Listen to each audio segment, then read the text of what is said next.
यहोवा परमेश्वर कहता है मूसा से कि जा तू उनके पास, इजराइलियों के पास, उनसे कह कि जिसने मुझे भेजा है उसका नाम मैं हूँ है। अरे मनुष्य में वो आया, जो शरीर होती है परमेश्वर का पुत्र है वो, क्योंकि इस शरीर की परीक्षा हुई है शैतान के द्वारा। आत्मा उनको जंगल में लेके गया कि शैतान उनकी परीक्षा करे, क्या ये शरीर लालसाओं में पड़ता है। तो जब प्रभु यीशु मसीह पृथ्वी के ऊपर आए थे, ना तो शादी करने के लिए आए थे, ना तो बच्चा पैदा करने के लिए आए थे, ना तो लोगों की रीति से जीने के लिए आए थे, ना तो यहूदी धर्म का पालन करने के लिए आए थे। वो आए थे जो पाप में जीते हैं, मुश्किलों में पड़े हैं, जो दुर्बलता में जीते हैं, जो भीख मांगते हैं, जो बीमारी में पड़े रहते हैं, प्रभु उनको निकालने के लिए आए थे कि मनुष्य पाप से छुटकारा और मुक्ति पाए।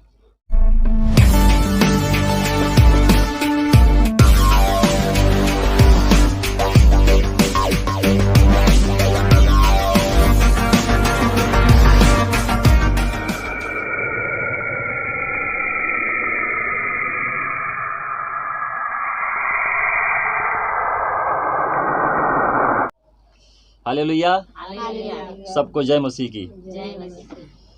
तो आज आनंदित है सब लोग, क्योंकि हम आज प्रभु के दरबार में हैं और परमेश्वर की आशीष है कि हम परमेश्वर के वचन से कुछ सीखने पाएंगे और प्रभु के ज्ञान से हम भरते जाएंगे, जिस रीति से परमेश्वर हमारे जीवन में अपने वचन के द्वारा काम करेगा। क्योंकि परमेश्वर का वचन हमें जीवित रखता है, परमेश्वर का वचन हमें सिखाता है और हमारे लिए मार्ग और रास्ता खोलता है। आमीन। मिका अध्याय 5 वचन 2 और 4, ठीक है, 2 वचन को पढ़ो। हे बेतलहम एफ्राता, यदि तू ऐसा छोटा है कि यहूदा के हजारों में गिना नहीं जाता, तो भी तुझ में से मेरे लिए एक पुरुष निकलेगा जो इजराइलियों में प्रभुता करने वाला होगा, और उसका निकलना प्राचीन काल से वरन अनादि काल से होता आया है। आमीन। 4 का भी पढ़ दो। और वह खड़ा होकर यहोवा की दी हुई शक्ति से और अपने परमेश्वर यहोवा के नाम के प्रताप से उनकी चरवाही करेगा। वे सुरक्षित रहेंगे, क्योंकि अब वह पृथ्वी की छोर तक महान ठहरेगा। आमीन। तो परमेश्वर ने महान किसको ठहराया, और वो महान कैसे ठहरेगा? जो हमारा मसीहा राजा प्रभु यीशु मसीह है। उसके विषय में मिका भविष्यद्वक्ता ये भविष्यवाणी कर रहा है कि परमेश्वर उसमें होकर बोल रहे हैं कि हमारे लिए एक उद्धारकर्ता आएगा और वो इस पृथ्वी की शोर तक महान ठहरेगा। सही बात है।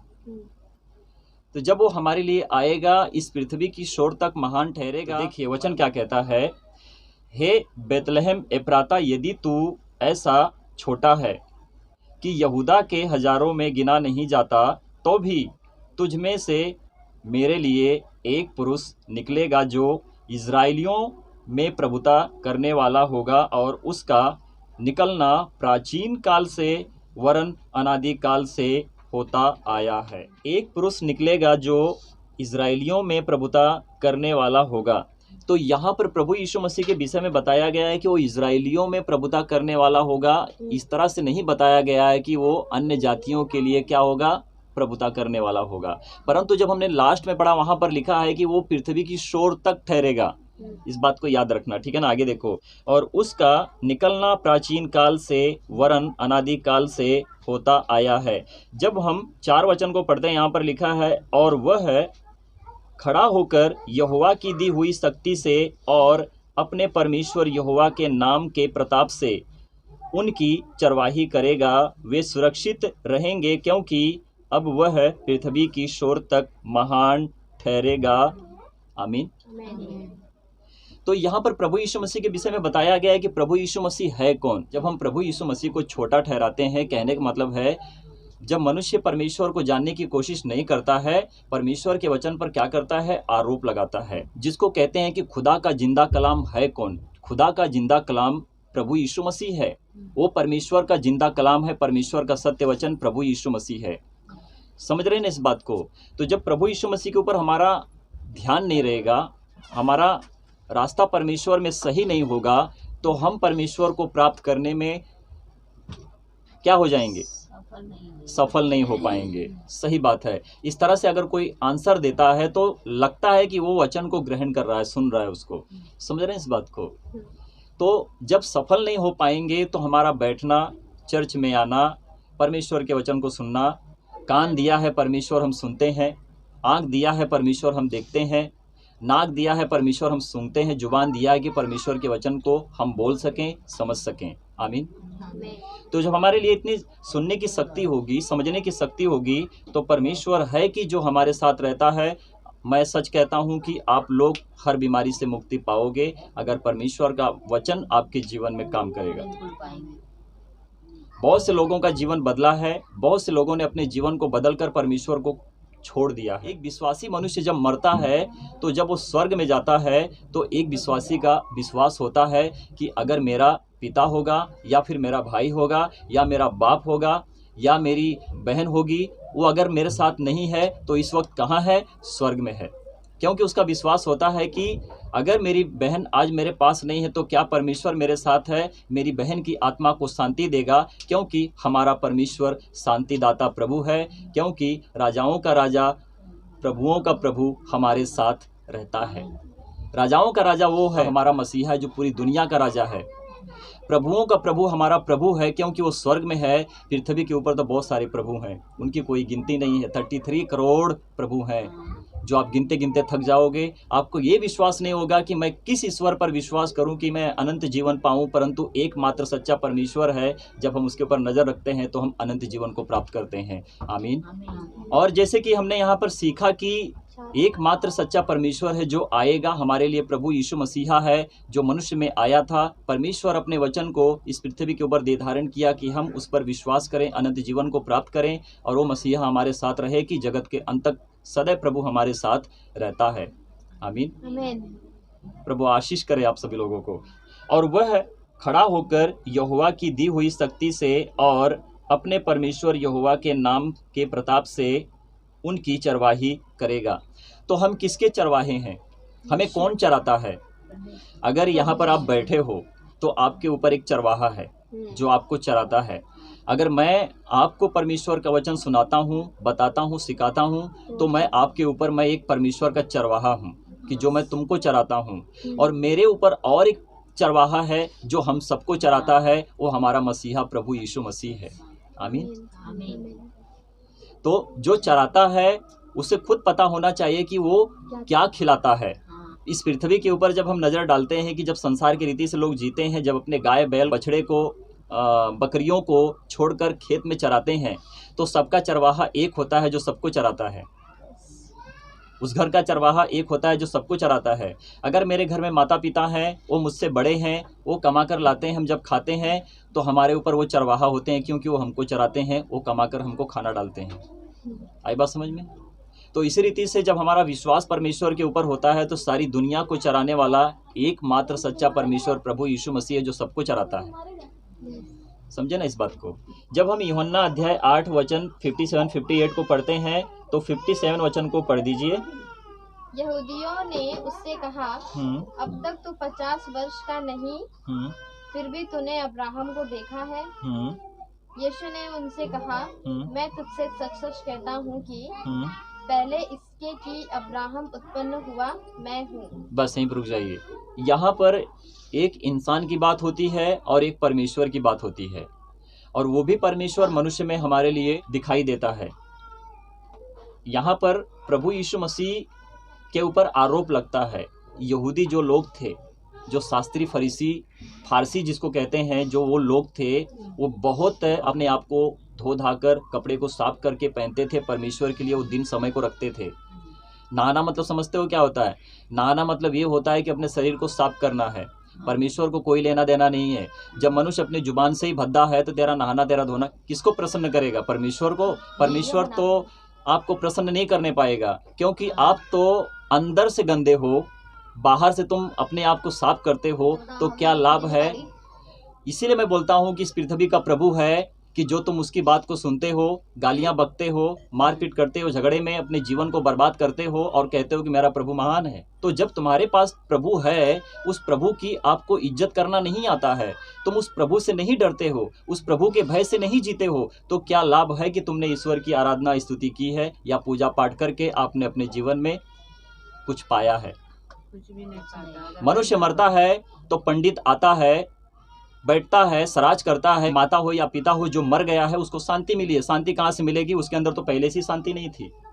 इसके लिए मैंने कहा कि जब प्रभु में कोई विश्वास में होकर मरता है तो आत्मा को शांति पाकर वो स्वर्ग में जाता है। उसके लिए कोई सराज करने की जरूरत नहीं पड़ती है। मनुष्य एक बार प्रार्थना कर दिया तो उसकी प्रार्थना परमेश्वर सुन लेता है, उसकी आत्मा को अपने पास रख लेता है, क्योंकि वो शांतिदाता परमेश्वर है। हमारा परमेश्वर गड़बड़ी का नहीं परंतु शांति का परमेश्वर है, क्योंकि हमारे जीवन में परमेश्वर ही है जो हमारे जीवन में काम करता है और हम शांति पाते हैं। जब मैं संडे के दिन बैठता हूँ, प्रार्थना करता हूँ, तो चाहे कोई पंडित हो, चाहे कोई मौलाना हो, चाहे कोई फादरी हो, मैं किसी को नहीं जानता, मैं सिर्फ परमेश्वर को जानता हूँ। मेरा विश्वास सिर्फ परमेश्वर पर रहता है, मैं परमेश्वर पर ही निर्भर रहता हूँ, क्योंकि मेरी जुबान जो बोलती है वो मेरी नहीं परंतु परमेश्वर की आवाज़ मेरे मुख से होकर निकलती है। परंतु वचन पर विश्वास करो कि वचन कहता क्या है, ये मनुष्य ने मुझसे जो बात कही है क्या सही है या गलत है। मनुष्य का चिड़चिड़ापन, मनुष्य का क्रोध, मनुष्य का दुर्बलता, मनुष्य की हिंसा सामने आती है। इसी से मनुष्य जाना जाता है ये तो परमेश्वर का भक्त नहीं परंतु शैतान का भक्त है। अगर अच्छे काम करते हो, परमेश्वर के लिए जीते हो, तो परमेश्वर आपके ऊपर आशीष करता है, आप आशीषित होते हो। मनुष्य ऐसी बीमारी से शुद्ध नहीं हो सकता है। जब मेरे घर में कोई बीमार होता है या फिर ये बीमार होती है या मेरे घर में कोई बीमार होता है तो मैं यही सोचता हूँ कि इनका विश्वास क्यों नहीं है परमेश्वर के वचन पर। आज दुनिया और संसार में अगर कोई बीमार होता है तो डायरेक्टली डॉक्टर के पास भागता है, क्योंकि उसका विश्वास डॉक्टर के ऊपर रहता है परंतु परमेश्वर के ऊपर नहीं रहता है। कोई घर में बीमार होता है तो हम क्या कहते हैं? हमको डॉक्टर के पास जाना है, डॉक्टर के पास नहीं जाएंगे तो बीमारी बढ़ सकती है या तो हमारे घर में कोई मरण हो सकता है। पर जब मैं जाना पड़ेगा ना, तो वही मैं बोल रहा हूँ ना कि हमारा विश्वास सबसे पहले कहाँ पर जाता है? डॉक्टर के पास जाता है कि हम बीमार हैं। हमारा विश्वास ये नहीं रहता कि प्रभु मैं तेरा नाम लेकर मैं डॉक्टर के पास जाता हूँ, प्रभु मैं चाहता हूँ कि प्रभु तू मुझको क्या करे, अच्छा कर दे, प्रभु मेरे साथ कोई गलत ना हो, डॉक्टर मेरे हाथ से ज़्यादा पैसा खाने ना पाए, परंतु प्रभु तू वहाँ से मुझको बचा। क्या हम ऐसा कभी करते हैं? ऐसा ऐसा करते हैं कभी? नहीं करते हैं। बीमार हो गए, बीमार हो गए, कोई भी बीमार हो गया तो सबसे पहले लेकर डॉक्टर के पास भागो, है ना? डॉक्टर के पास ही हम भागेंगे, क्योंकि हमारा विश्वास नहीं रहता है कि हम परमेश्वर से कुछ बात कर लें। तो हम कहाँ पर थे कि हमारा विश्वास कहाँ पे रहता है? डॉक्टर के पास, डॉक्टर के ऊपर रहता है। हमारा विश्वास पंडित के ऊपर होता है, हमारा विश्वास फादरी के ऊपर होता है, हमारा विश्वास मौलाना के ऊपर होता है कि मौलाना के पास जाएंगे तो हम ठीक हो जाएंगे, डॉक्टर के पास जाएंगे तो हम ठीक हो जाएंगे, पंडित के पास जाएंगे वो पंडितपन अपनी पुजारापन दिखाएगा। परंतु जब तुम डॉक्टर के पास जाते हो तो कहो प्रभु मैं डॉक्टर के पास जा रहा हूँ, मैं बहुत विपत्ति में, प्रभु मेरे पास पैसा नहीं है, उस मौलाना को देने के लिए मेरे पास पैसा नहीं, उस ओझा को देने के लिए मेरे पास पैसा नहीं, परंतु प्रभु मैं अपने हाथ से कंगाल हूँ, खाली हाथ जाता हूँ, प्रभु तू मेरी मदद कर, तू मुझे रास्ता दिखा। जो रोटी प्रभु मैं कमाता हूँ प्रभु अपने हिसाब से उसको खिलाता हूँ, खाता हूँ, है ना? आमीन। मनुष्य का दिल बड़ा होना चाहिए, वो दीन होना चाहिए, तभी वो परमेश्वर को पाकर अपने बच्चों के साथ प्रेम भाव से रह सकता है। आज दुनिया और संसार में हर कोई पाप और बेविचार में पड़कर अपने जीवन को बर्बाद करता है। सही बात है? सही है। जब हम 57 वचन को पढ़ते हैं तो यहाँ पर यहूदियों ने उससे कहा, किससे कहा? प्रभु यीशु मसीह से कहा कि अब तक तू 50 वर्ष का नहीं, फिर भी तूने अब्राहम को देखा है। जो प्रभु यीशु मसीह उस वक्त में थे, जो अब्राहम परमेश्वर का नबी था, वो मर गया था। प्रभु यीशु मसीह वहाँ पर आते हैं, उन यहूदियों से बात करते हैं, परंतु यहूदी जो लोग थे प्रभु यीशु मसीह के ऊपर आरोप लगाते थे, तू तो अभी 50 वर्ष का भी नहीं हुआ, हमारा अब्राहम पिता था वो मर गया, क्या तू उससे बड़ा है? किसको? प्रभु यीशु मसीह को कहते थे, क्योंकि वो परमेश्वर को नहीं जानते थे, वो अपने पिता को जानते थे, अर्थात पिता जो शैतान जो इस पृथ्वी का है उसको जानते थे, परंतु वो अब्राहम को भी नहीं जानते थे, क्योंकि अब्राहम प्रभु के दिन को देखने की आशा से मगन हुआ था और देखा और आनंद किया, और वही प्रभु यीशु मसीह थे जो उसको देखा और अब्राहम मगन हुआ, आनंद मनाया। 58 वचन में लिखा है, यीशु ने उनसे कहा, मैं तुमसे सच सच कहता हूँ कि पहले इसके कि अब्राहम उत्पन्न हुआ मैं हूँ। आमीन। तो यहाँ पर वचन क्या कहता है प्रभु यीशु मसीह यहूदियों से कहते हैं कि इसके पहले कि अब्राहम पैदा हुआ मैं हूँ का मतलब समझते हो? जो आदि और अंत है, जो सबका बाप है, उसी बाप से लोग कहते हैं क्या तू परमेश्वर का पुत्र है? कहाँ से आया तू? कौन है? हम तुझे नहीं जानते हैं। प्रभु यीशु मसीह कहते हैं ना तो तुम मुझे जानते हो, ना तो मेरे पिता को जानते हो। अगर तुम मुझे जानते तो मेरे पिता को जानते। परंतु दुनिया संसार धर्म के नियम के अनुसार परमेश्वर के पास पहले ही पहुंच जाता है। मार्ग, सत्य और जीवन प्रभु यीशु मसीह कहते हैं कि मैं हूँ, जो कोई मेरे पास आएगा वो परमेश्वर के पास जाएगा। परंतु आज लोग प्रभु यीशु मसीह को छोटा बच्चा कर दिया है। क्रिसमस के दिन प्रभु यीशु मसीह को बच्चा बनाकर पैदा करते हैं और कहते हैं कि प्रभु हमारा साल साल पैदा होता है और हम उसको क्या करते हैं, छोटे छोटे पुतले रखेंगे और कहेंगे हमारा प्रभु महान है क्योंकि आज हमारा प्रभु पैदा हुआ। अरे ये प्रभु तुम्हारा सबका बाप है। तुम जान लो, सीख लो। जब मेरी ये वीडियो आप तक पहुंचेगी आपके दिमाग को खोलेगी। तो ये हमारा मसीहा प्रभु हाँ, तो ये हमारा मसीहा प्रभु क्या कहता है कि जब अब्राहम पैदा नहीं हुआ था मैं उसके पहले से हूँ। जब हम प्रकाशित वाक्य की पुस्तक को पढ़ते हैं वहाँ पर प्रभु यीशु मसीह कहते हैं कि मैं आदि और अंत हूँ, मैं ही अल्फा हूँ, मैं ही ओमेगा हूँ। यानी कि मैं ही जो ऊपर गया नीचे आया हूँ और मैं ही वापस आऊँगा और तुमको लेके जाऊँगा। तो यहाँ पर आपने क्या सीखा कि प्रभु यीशु मसीह ने कहा कि मैं हूँ। तो मैं हूँ का मतलब क्या है कि परमेश्वर यहोवा का नाम क्या है? परमेश्वर यहोवा का क्या नाम है? यहाँ पर क्या तुमने पढ़ा? मैं हूँ। तो प्रभु यीशु मसीह क्या कहते हैं कि मैं हूँ। मैं हूँ का मतलब कि परमेश्वर है, आने वाला है, और परमेश्वर का नाम क्या है? आगे का वचन निकालो, एक ही है, लास्ट है। निर्गमन अध्याय 3 वचन 14। सब लोग कहते हैं ना कि प्रभु यीशु मसीह परमेश्वर कैसे है? यहाँ पर देखो है निर्गमन अध्याय 3 वचन 14, पढ़ दीजिए। परमेश्वर ने मूसा से कहा मैं जो हूँ सो हूँ। फिर उसने कहा तो इस्राएलियों से यह कहना जिसका नाम मैं हूँ है, उसी ने मुझे तुम्हारे पास भेजा है। आमीन। तो यहाँ पर क्या लिखा है? जिसका नाम मैं हूँ है। प्रभु यीशु मसीह ने वहां पर क्या बोला? अब्राहम से पहले मैं हूँ। और यहाँ पर जब हम पुराने नियम की पुस्तक को पढ़ते हैं, यहाँ पर यहोवा परमेश्वर कहता है मूसा से कि जा तू उनके पास, इजराइलियों के पास, उनसे कह कि जिसने मुझे भेजा है उसका नाम मैं हूँ है। आमीन। तो यहाँ पर कौन है? प्रभु यीशु मसीह कौन है? मनुष्य है या परमेश्वर है वो? अरे मनुष्य में वो आया, जो शरीर होती है परमेश्वर का पुत्र है वो, क्योंकि इस शरीर की परीक्षा हुई है शैतान के द्वारा। अब आई बात समझ में? शैतान के द्वारा प्रभु की परीक्षा हुई है। आत्मा उनको जंगल में लेके गया कि शैतान उनकी परीक्षा करे, क्या ये शरीर लालसाओं में पड़ता है? कहते हैं कि जो बीवी बच्चों को पैदा करते हैं क्या उनके लालसाओं में पड़ता है या फिर ये परमेश्वर के लिए काम करता है? तो जब प्रभु यीशु मसीह पृथ्वी के ऊपर आए थे, ना तो शादी करने के लिए आए थे, ना तो बच्चा पैदा करने के लिए आए थे, ना तो लोगों की रीति से जीने के लिए आए थे, ना तो यहूदी धर्म का पालन करने के लिए आए थे।